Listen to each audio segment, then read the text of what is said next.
السلام علیکم ورحمۃ اللہ وبرکاتہ۔ میرا نام آصف ہے، میں رینیوبل انرجی انجینئر ہوں۔ بائی بورن میں مسلمان ہوں، اور الحمدللہ بائی ریسرچ بھی میں مسلمان ہوں۔ کچھ ویکنیسز آئی تھی کچھ سالوں پہلے، مجھے اتفاق ہوا پڑھنے کا یو کے اندر، اور وہاں پہ میں اپنا مائنڈ جو ہے وہ کلیئر کر کے گیا تھا، کیونکہ اگر میں یو کے میں پیدا ہوتا تو ہو سکتا ہے میں کرسچن ہوتا۔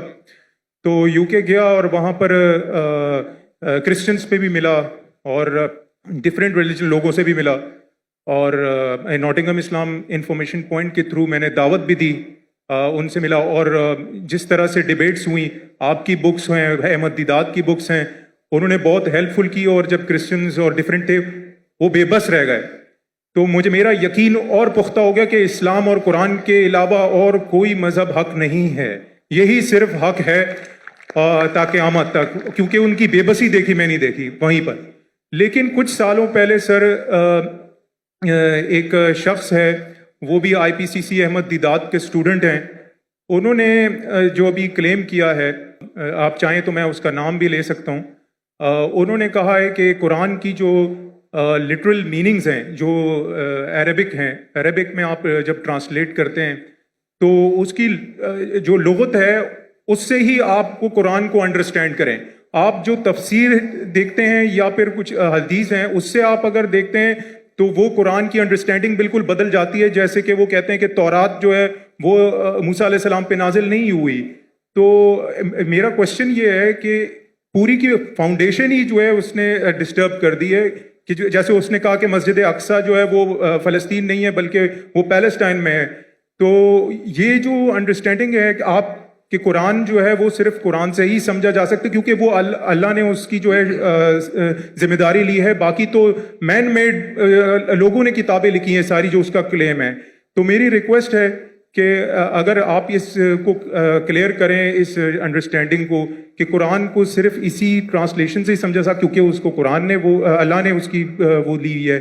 تو اور ریکویسٹ ہے کہ سمجھ گیا بھائی، کب سے کھڑے ہوئے سمجھ گیا آپ سر میں سمجھدار ہوں میں، اور کس کے بارے میں بات کرتے ہو بھی جانتا ہوں میں۔ جزاک اللہ۔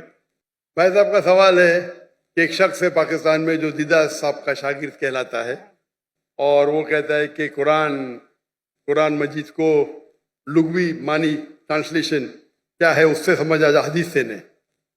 قرآن میں کئی آیتیں اطیعوا اللہ اطیعوا رسول، اوبے کرو اللہ کو، اللہ کے رسول کو۔ کیسے اوبے کریں گے؟ اللہ کے رسول ابھی زندہ ہے، ان کی ٹیچنگ زندہ ہے، جی انتقال ہو چکا ہے، انشاءاللہ جنت فردوس میں ملیں گے انشاءاللہ۔ تو کس سے پوچھیں گے آج کی تاریخ میں؟ یہ اللہ کا تو کلام ہے نا، جی اطیعوا اللہ اطیعوا الرسول، obey Allah obey the messenger, کس سے پوچھیں گے؟ کدھر ہے حدیث پوچھو ان سے، سمپل ہے۔ کوئی بھی اگر قرآن کا بیسٹ کامنٹری قرآن خود ہے اور اللہ کے رسول کی حدیث، دو چیز، قرآن خود اور اللہ کے رسول کی، یہ بیسک ہے۔ بیسٹ از قرآن اٹ سیلف، کئی جگہ قرآن میں دو جگہ ذکر ہے، دو commentary, it is called itself. Number 2 اللہ کے رسول کی حدیث، اس کے بعد اینسلری، اور ہو سکتا ہے سائنس، ہو سکتا ہے ٹیکنالوجی، بعد میں آئیں گا۔ دو بنیادیں اپنے شریعہ کی، قرآن اور حدیث۔ اور پھر قرآن میں یہ بھی لکھا ہے فَاسْأَلُوا أَهْلَ الذِّكْرِ إِن كُنتُمْ لَا تَعْلَمُونَ۔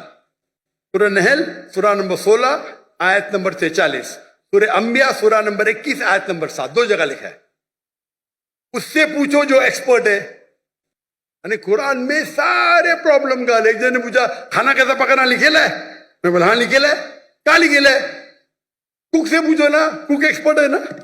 فَاسْأَلُوا أَهْلَ الذِّكْرِ إِن كُنتُمْ لَا تَعْلَمُونَ، وہ باورچی سے پوچھو، بتائیں کہ کھانا بن گیا ہے۔ تو قرآن ٹیلی گرافک بک ہے، تو باورچی سے بھی پوچھ سکتے ہیں آپ اگر آپ کھانا پکانا جانتے، برابر نا؟ جی۔ تو قرآن کے اندر گائیڈ لائن دیے گئے، بیسٹ از قرآن اٹ سیلف، نمبر 2 صحیح حدیث۔ اینسلری بھی ہو سکتا ہے، مثال کے طور پہ آپ ایکسپرٹ سے پوچھ رہے، آپ سائنس کا پوچھ رہے۔